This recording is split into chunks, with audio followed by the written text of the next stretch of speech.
I'm Charlotte McLeod with the Investing News Network, and here today with me is David Garofalo, CEO and Chairman of Gold Royalty.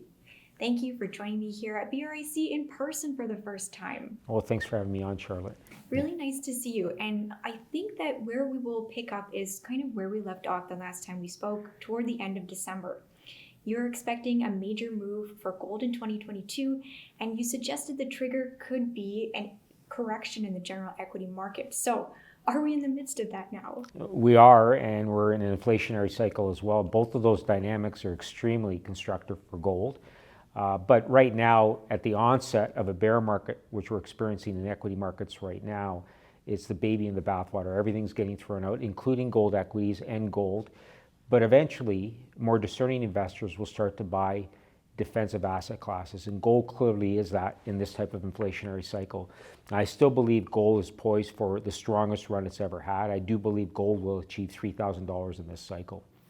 Right, okay, so a number of things to unpack there. One of my questions was definitely going to be, in these circumstances, why aren't we seeing a higher gold price? And as you say, it's kind of the baby's being thrown out with the bathwater. Can you talk a little bit more about that?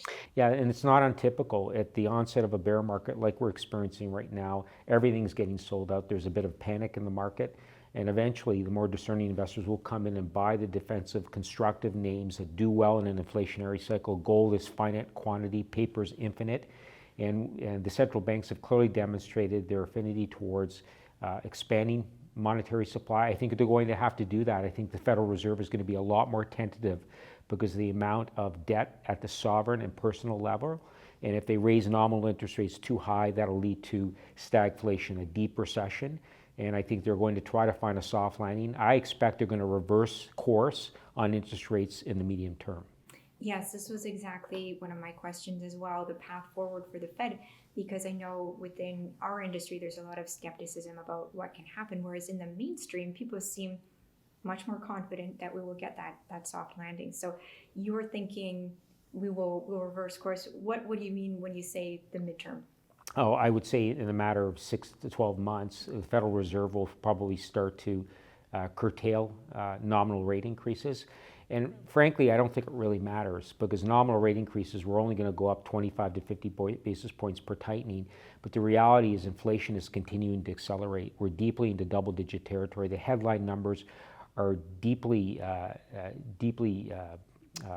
elusive. They really understate the true inflation we have in the economy in terms of food prices, energy prices, housing.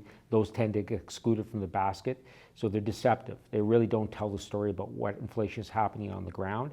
And as that inflation accelerates, real interest rates will drive deeper and deeper into negative territory, even as nominal rates go up. And so we're going to see a similar dynamic that we saw in the last major inflationary cycle in the 70s and 80s when nominal rates started to get tightened, but inflation continued to accelerate and gold galloped to all-time highs back then. Right, and I want to pull out the point on recession as well. This has been kind of a buzzword here. We're starting to hear more about that. What is your outlook on that?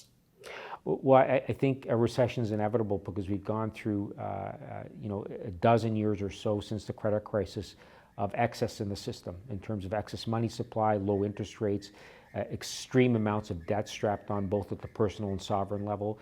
There's going to be a reckoning. There's going to have to be deleveraging, which will lead to a slowdown in economic activity. That's why I think the Federal Reserve and the other central banks globally are going to have to reverse course in order to try to achieve a soft landing, even though I think that's going to be very difficult to actually achieve.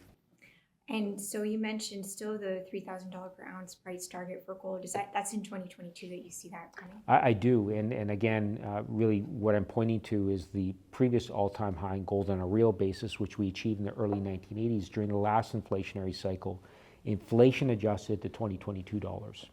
And I don't think we touched on this before, but what about silver? Where does silver fall in that for you? Well, I see silver as a proxy for gold, and typically in a bull market, the gold to silver price ratio can achieve 40 to 1. Today it's closer to 80 to 1. So what that means is in a bull run for gold, silver has the potential to vastly outperform gold as that spread or that ratio narrows dramatically. So that's very exciting news for people who follow silver. I also wanted to touch on cryptocurrencies with you because we spoke last time about how, they were stealing some attention away from precious metals.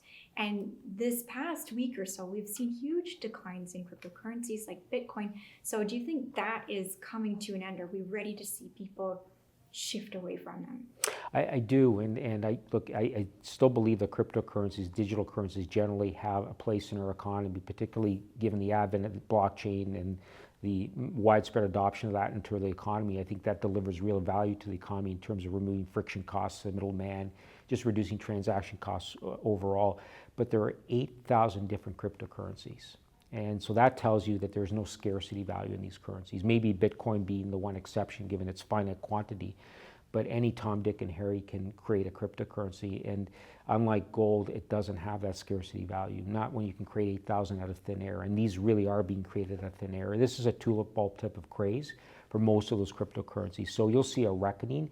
Out of that wreckage, there'll be a cryptocurrency or two that will be seen as a reserve currency, will be seen as a store of wealth, a store of capital, and be used for transactions within this blockchain economy. But we're a long way from there. I think there's still a significant rationalization that has to occur both in terms of the number of cryptocurrencies, but the valuations of them as well. Okay, so we've been kind of checking off the list of some of the topics that I've seen going around when it comes to gold. Is there anything that you are noticing that you think that investors might be missing when they're considering the gold market? Well, look, I think what's missing is the lack of reinvestment back into the ground in the mining business. And that hasn't happened for a long, long time. And it's still only happening on a very tentative basis. And I would say it's going to continue to be tentative because of the few projects that have actually been put into development have seen significant capital expenditure increases. So we're facing a backdrop of significant inflation in the general economy, and that's infecting the supply chain in the mining business. So it's made the mining industry very tentative. And I think that's a tragedy because there's significant and burgeoning demand for all of our metals, whether it's metals for decarbonization like copper and whatnot. And I think gold as an asset class, given the inflationary cycle we're in, is going to see burgeoning demand as well. But we have not seen the investment back in exploration. And the juniors in our business, whether it's base or precious, only can tentatively and selectively access capital in the general capital markets. We're not seeing widespread investment in juniors, which means it's become an existential crisis for the mining industry, because if the juniors aren't finding reserves in the ground, then the industry is slowly dying. And we've seen evidence of that in gold reserves declining by 40% from their peak back in 2012. And I don't see an inflection point in that anytime soon because of the lack of access to capital for the juniors, the explorers that actually do the heavy lifting in terms of discovery. Yeah, and you're not the only person, even today, who's pointed that out to me, that lack of ability to get financing for the juniors. So how do you think that, comes to a head or is solved? Always in a crisis. The industry has not learned a thing. I'll be honest with you. I think we're going to see a repeat of what we saw coming out of the credit crisis a dozen years ago, when we went through years of underinvestment, and then we saw incentive prices for metals, which we're experiencing right now with copper near all-time highs, zinc near all-time highs, gold approaching all-time highs. Somebody's going to open up the cupboard and say, there's not enough gold in the ground. General investors are going to start coming into the space as they selectively start to buy defensive asset classes like gold, and they're going to say, where's the growth? And then the industry is going to react to that influx of capital, and what will happen is input costs will inflate dramatically again, just like we saw back coming out of the credit crisis a dozen years ago, where we saw significant investment in exploration, new mine capacity, and we saw significant input cost inflation in the industry. It's going to be far worse this time. Because we're going to see an overreaction, and we're also facing inflation in the general economy. So it's a different backdrop than we had a dozen years ago when inflation was 1% in the general economy. So we're going to see dramatic cost inflation, and that's precisely why after 32 years of building and operating mines, I'm running a royalty company. I don't want to be exposed to that cost inflation. I believe in the upside in commodities, and in particular gold, but I'm really worried about what that's going to do to the cost structures within the mining business. Yeah, it's very sobering, and it does, say a lot to see you switch what you're doing. So let's make sure that we talk about Gold Royalty. I think even this week you had an update out about what's going on. So maybe you could give us the highlights there and talk about what's going on in 2022.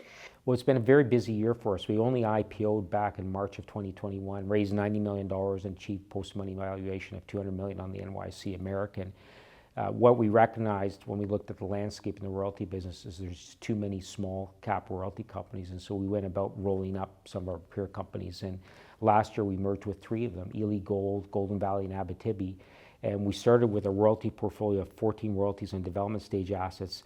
As we completed those acquisitions, we now have 195 royalties, 6 of them cash flowing currently, another 22 in development, and we now have the largest compound average growth rate in revenue in the entire royalty space. So it's an exciting growth story in the royalty space. There's still scope for more consolidation in my view. We want to achieve scale. Scale gets us a better multiple, gets us a lower cost of capital, makes us more competitive for further royalty opportunities. So the name of the game here is to lead the sector in consolidation, and now we're seeing some of our peer companies start to jump on that bandwagon. I think that's long overdue. There's way too many players competing for too few royalty assets, and now we have to create scale so we can compete with the large cap players in the space. Okay, so any specific plans that you would highlight for 2022, or is it just continuing on that path? Well, it may not always be M&A. We've actually been quite active on individual royalty acquisitions as well. Recently acquired a royalty on Côté, which is going to be Canada's second biggest operating gold mine when IAMGOLD gets it up and running next year. We acquired royalties on Beaufort, Monarch's new operation in northwestern Quebec. We went through 2 rounds of financing with them to help start up that operation, which actually starts production next month. So we will selectively buy individual royalties and I say opportunistically do M&A as it becomes available. I think there is more scope for M&A. I don't think we're going to have a monopoly on M&A in the space. I'd say what we should achieve in the sector is maybe 2 companies in that $5 billion market cap range, which is big enough to matter to institutional investors, but small enough to grow meaningfully, which is the challenge that the large cap players have. They're blue chip companies, whether it's Franco, Wheaton, or Royal Gold, but they're massive. And it's hard to see them doubling their market cap, through growth, through acquisition. It's not hard to see us doubling our market cap. We're much smaller, we're much more scalable. And so the prospect for per share value accretion is much higher in these smaller players. We just need to achieve the scale and relevance to attract that incremental institutional investor. Okay, well, thank you for going through that. I think that covers everything I wanted to talk about.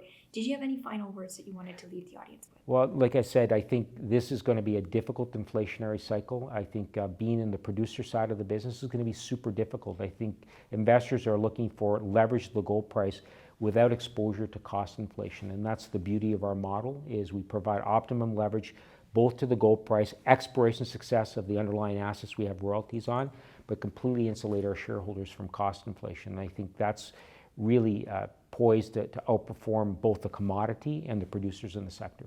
Okay, well, thank you so much for taking the time to talk once again. Great to see you in person. Likewise, thank you.